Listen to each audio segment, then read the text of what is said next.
నా పేరు రాఘవులు, చిక్కుపల్లి డిఎస్పి. ప్రస్తుతం విజయనగరం ఇన్ఛార్జ్ డిఎస్పిగా చేస్తున్నాను. ఇక్కడ విజయనగరంలో ఒక నీచమైన నికృష్టమైన నేరం ఒకటి జరిగింది. అది చాలా హేయమైన నేరం. ఏంటంటే ఒక అమ్మాయి ఉంది, చాలా చిన్నపిల్ల, 12 సంవత్సరాలు. వాళ్ళ అమ్మమ్మ పాలు అమ్ముతూ ఉంటుంది. ఆ పాలు అమ్మే క్రమంలో ఈ నెల 10వ తేదీ నాడు ఈ పాప పాలు తీసుకొని పాలు డెలివరీ చేయడానికి ముద్దాయి ఇంటికి వెళ్ళింది. ఇంట్లో అప్పుడు ముద్దాయి ఒకడే ఉన్నాడు. ముద్దాయి పేరు రాజేటి సత్యారావు, 53 ఇయర్స్. ఈ అమ్మాయిని, 12 సంవత్సరాల అమ్మాయిని ఆ ఒంటరిగా ఉండడం చూసి పాలు డబ్బులు ఇస్తానని చెప్పి తన బెడ్రూమ్లోకి తీసుకుని వెళ్ళి అక్కడ అమ్మాయి మీద అఘాయిత్యం చేశాడు. దాంతో ఎవరికైనా చెప్తే నీ మీద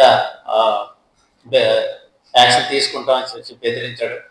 ఆ క్రమంలో అమ్మాయి బట్టలు ఎత్తుతుండగా ఆ తల్లి చూసి ఆ బ్రెస్ట్ మీద, మిగతా పార్ట్స్ మీద ఆ రెడ్ కలర్లో అబ్రేషన్స్ చూసి అనుమానించి గట్టిగా అడిగితే అమ్మాయి జరిగిన విషయం చెప్పింది. దాంతో తల్లిదండ్రులు పోలీస్ స్టేషన్కి రిపోర్ట్ ఇచ్చారు.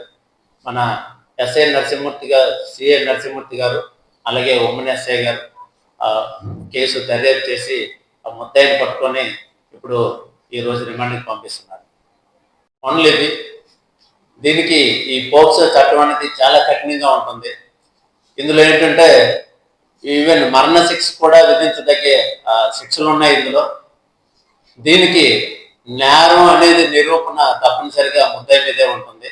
మామూలుగా మనం ఎవరైనా కేసు పెడితే ఎవరైతే కేసు పెట్టారో వాళ్ళే నిరూపించాలి ముద్దాయి నేరం చేశాడని. కానీ ఇందులో అలా కాదు.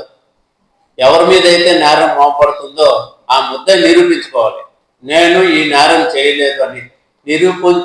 నిరూపించుకోనంత కాలం ఆయనే నేరం చేసినట్లుగా ఆ కోర్టు భావిస్తుంది. కాబట్టి చాలా వరకు మన జిల్లాలో ఈ పోక్సో కేసుల్లో శిక్షలు పడ్డాయి. చాలా మంది జైల్లో పంపుతూ ఉన్నారు.